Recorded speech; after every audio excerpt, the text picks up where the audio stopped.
എനിക്ക് ആദ്യം പറയുകയാണെങ്കിൽ സൂപ്പർ സ്റ്റാറിനെ പറ്റി തന്നെ പറഞ്ഞു തുടങ്ങണം.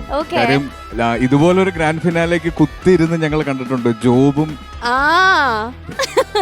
അതിനുണ്ടാക്കിയ ഒരു ഇമ്പാക്ട്, പ്രത്യേകിച്ച് മലയാളം ടെലിവിഷൻ ആ ഒരു സമയത്ത് ആദ്യമായിട്ട് വരുന്നൊരു റിയാലിറ്റി ഷോയെ അവര് സെലക്ട് ചെയ്ത പാട്ടുകള്, ഇപ്പോഴും അന്ന് കേട്ട പല പാട്ടുകളും ഞാൻ ആദ്യമായിട്ട് കേൾക്കുന്നത് ആ പെർഫോമൻസസ് കൂടെയായിരുന്നു. താനേ തിരിഞ്ഞും ഞാൻ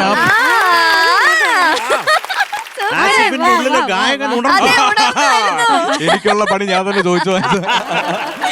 ഞാൻ ആ പാട്ട് പണ്ട് കേട്ടിട്ടുണ്ടായിരിക്കും, പക്ഷെ എനിക്ക് ആ പാട്ട് ഭയങ്കരമായിട്ട് ഞാൻ ഇഷ്ടപ്പെട്ടത് ശരിക്കും ആ പെർഫോമൻസിനടുത്ത് ജോബോ സംഗീതം ആരോ ഒരാൾ പാടിയിട്ടുണ്ടായിരുന്നു ആ സമയത്തായിരുന്നു. പിന്നെ best actor Amrita TV best actor എന്ന് പറഞ്ഞൊരു റിയാലിറ്റി ഷോ ഉണ്ടായിരുന്നു. അതില് പാർട്ടിസിപ്പേറ്റ് ചെയ്യാൻ അല്ല ഓഡിഷന് പോയിട്ട് സെലക്ട് ചെയ്തില്ല സർത്തിട ഞങ്ങള്. റിയാലിറ്റി അതിന്റെ ഫസ്റ്റ് സീസൺ ഓഡിഷന് പോയ ഞങ്ങൾ ഇപ്പൊ മലയാള സിനിമയിലുള്ള 2-3 പേരുണ്ടായിരുന്നു. ഞാൻ അന്ന് അവിടെ വെച്ച് പരിചയം, ട്രിവാൻഡ്രത്ത് വെച്ചായിരുന്നു എന്റെ ഓഡിഷൻ ഞാൻ പങ്കെടുത്തത്. പക്ഷെ അൺഫോർച്ചുനേറ്റ്ലി ഓർ ഫോർച്ചുനേറ്റ്ലി അന്ന് എന്നെ സെലക്ട് ചെയ്തില്ല. ഇല്ല ആസിഫേ, നമ്മുടെ ഗാനഗന്ധർവൻ ആദ്യമായിട്ട് ഓൾ ഇന്ത്യ റേഡിയോ സ്റ്റേഷൻ ഓഡിഷന് പോയിട്ട് മഹാവൃത്തികെട്ട ശബ്ദം എന്ന് പറഞ്ഞ് അടിച്ചോടിച്ച ആളാണ്. അതിൽ കൂടുതലൊന്നും ഇല്ലല്ലോ ആസിഫ്. അപ്പൊ എനിക്ക് ഇന്റർവ്യൂല് പറയാൻ എന്തെങ്കിലും. പക്ഷെ ആസിഫിക്ക സോ പ്രൗഡ്, ഇന്ന് എന്താണല്ലേ ബെസ്റ്റ് ആക്ടർ അവാർഡ്സ് വാങ്ങിക്കൊണ്ടിരിക്കുകയാണ് ആസിഫിക്ക. എന്തായാലും എനിക്ക് തോന്നുന്നു ആസിഫിക്ക് ഒരുപാട് നല്ല പാട്ടുകളുള്ള സിനിമയിൽ അഭിനയിക്കാനായിട്ട് പറ്റിയിട്ടുണ്ട്. അപ്പോൾ എങ്ങനെയാണ് പാട്ടിനോടുള്ള ഇഷ്ടങ്ങളൊക്കെ എങ്ങനെയാ? എപ്പോഴും പാട്ട് കേൾക്കാറുണ്ടോ ഇക്ക?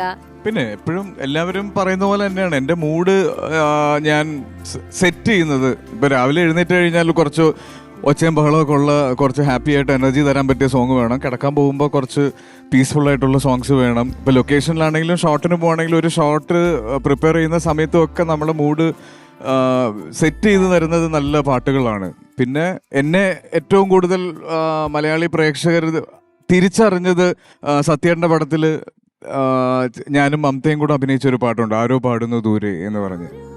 ആ പാട്ടാണ് ശരിക്കും എന്നെ അന്ന് ഞാൻ പല വേദിയിലും പറഞ്ഞിട്ടുണ്ടെന്ന് തോന്നുന്നു. ശരത്തേട്ട, ഞാൻ അവിടെ ചെന്ന് ഇറങ്ങുമ്പോഴാണ് ഈ പാട്ട് ആദ്യമായിട്ട് ഞാൻ അതെ ഈ പാട്ട് ആദ്യമായിട്ട് കേൾക്കും. അപ്പം ഞാൻ ചെന്നിങ്ങനെ ആദ്യം കേൾക്കുന്നത് ചിത്ര ചേച്ചി പാടി തുടങ്ങുന്നു. അപ്പൊ ഞാൻ ചിത്ര ചേച്ചിയാണല്ലോ എന്ന് പറഞ്ഞു. അപ്പൊ എനിക്ക് ഫീമെയിൽ വോയിസ് കേട്ടു. മെയിൽ വോയിസ് കേൾക്കാൻ ഒരു ഭയങ്കര എക്സൈറ്റ്മെന്റിൽ ഞാൻ നിൽക്കുമ്പോഴാണ് ഹരിഹരൻ സാറിന്റെ ശബ്ദം കേൾക്കുന്നത്. എന്റെ അല്ലെ ശരത്തേട്ട, ആ പാട്ട് കേട്ട് പാട്ട് ഇഷ്ടപ്പെടുന്ന ഒരാൾക്ക് എനിക്ക് വേണ്ടി ഹരിഹരൻ സാറിന്റെ വോക്കലിൽ ഒരു പാട്ട് കിട്ടുക എന്ന് പറയുന്നത് അത് എന്റെ കരിയറിലെ 2ാമത്തെ സിനിമയില് അതൊരു വലിയ ബ്ലെസ്സിങ് ആയിരുന്നു.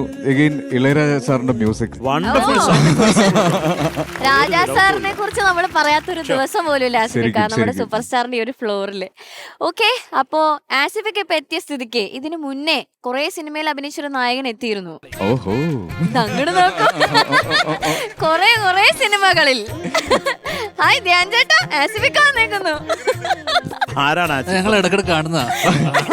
അല്ല, എനിക്ക് മനസ്സിലാവാത്തൊരു കാര്യം, ഇങ്ങനെ ഒരു മ്യൂസിക് ഗ്രാൻഡ് ഫിനാലേക്ക് ജഡ്ജായിട്ട് കൊണ്ടിരിക്കുന്നത് എന്താണെന്നുള്ളതാണ് എനിക്ക് അറിയേണ്ടത്. എന്റെ കുറച്ചു നേരം എന്റെ പാട്ട് നിങ്ങൾ കാണണമായിരുന്നു. ഓ അത് ശരി, അതാണ് ഞാൻ 4 മണിക്ക് ഇറങ്ങട്ടെ എന്ന് ചോദിച്ചപ്പോ വേണ്ട 5 മണിക്ക് ഇറങ്ങാം. 1 മണിക്കൂർ പോയി. അല്ല, വന്നപ്പോ ഒരു പാട്ട് പാടി, പിന്നെ കുറെ സംഗതികളുള്ള പാട്ട് പാടി, അതിൽ അഭിനയിച്ചു, കുറെ പരിപാടികൾ ചെയ്തിട്ടാണ് നിങ്ങൾക്ക് ഇതൊക്കെ ചെയ്യാം. വളരെ മൾട്ടി ടാലന്റഡ് ആയിട്ടുള്ള ഒരു കുടുംബമാണ് അവരുടെ, അവരെന്തും ചെയ്യും. അല്ല, എന്തായാലും ധ്യാൻ ചേട്ടൻ വന്നപ്പോ 2 പേര് പാടി. ആസിഫിക്ക പ്ലീസ്. ഇല്ല, ഞാനത് സൂക്ഷിച്ചു വെച്ചിട്ടുണ്ട്. ഒരു സമയത്ത് ഞാൻ പാടാം. ആണോ? ഇവിടെ പാടും? ഇവിടെ പാടും ഉറപ്പായിട്ടും. നോക്കാം. ഓക്കേ, എന്റെ പൊന്നേട്ടാ, ചേട്ടന്റെ ഫ്രണ്ടിൽ നിന്ന് പാടാനുള്ള ധൈര്യം എനിക്കില്ല. ധ്യാൻ ചേട്ടൻ ഒന്ന് മോട്ടിവേറ്റ് ചെയ്യാൻ. സ്ഥിരം പാടുന്ന പാട്ട് പാടും, മറ്റേ കയ്യടി മേടിക്കണ പാട്ട്. ഞാൻ വിനീത് ശ്രീനിവാസനെ ആദ്യമായിട്ട് നേരിട്ട് കണ്ടപ്പോ നേരിട്ട് പോയി കെട്ടിപ്പിടിച്ച് പറഞ്ഞാണ് എനിക്ക് ഏറ്റവും ഇഷ്ടപ്പെട്ട വിനീതിന്റെ ആദ്യത്തെ പാട്ടാണ്. പാടട്ടെ? കസവിന്റെ തട്ടമിട്ട് വെള്ളിയരഞ്ഞാണമിട്ട് പൊന്നിന്റെ കൊലുസുമിട്ടൊരു മുഞ്ചത്തി കൂന്താലി പുഴയൊരു വമ്പത്തി അവളുടെ മുന്നും പിന്നും കണ്ടു കൊതിച്ചവർ മെഹറും കൊണ്ട് നടന്നവർ കൂനി കൂടി താടി വളർത്തി വയറൂരി പാഞ്ഞൂറന്നി പഹയത്തി കൂന്താലി പുഴയൊരു വമ്പത്തി കൂന്താലി പുഴയൊരു വമ്പത്തി oh I am so honoured, I am so honoured. Thank you so much. Talented ടാലന്റഡ് ആയിട്ടുള്ള കേരളത്തിലെ തന്നെ, സൗത്ത് ഇന്ത്യയിൽ അല്ലെങ്കിൽ ഇന്ത്യയിലെ തന്നെ ഏറ്റവും ടാലന്റഡ് ആയിട്ടുള്ള ഒരു കൂട്ടം കുട്ടികൾ പെർഫോം ചെയ്യുന്ന ഒരു ഗ്രാൻഡ് ഫിനാലെ സ്റ്റേജിൽ വന്ന് നിന്ന് പാടാൻ പറ്റിയത് വലിയൊരു അംഗീകാരമായിട്ട് കാണുന്നു. Thank you so much. Super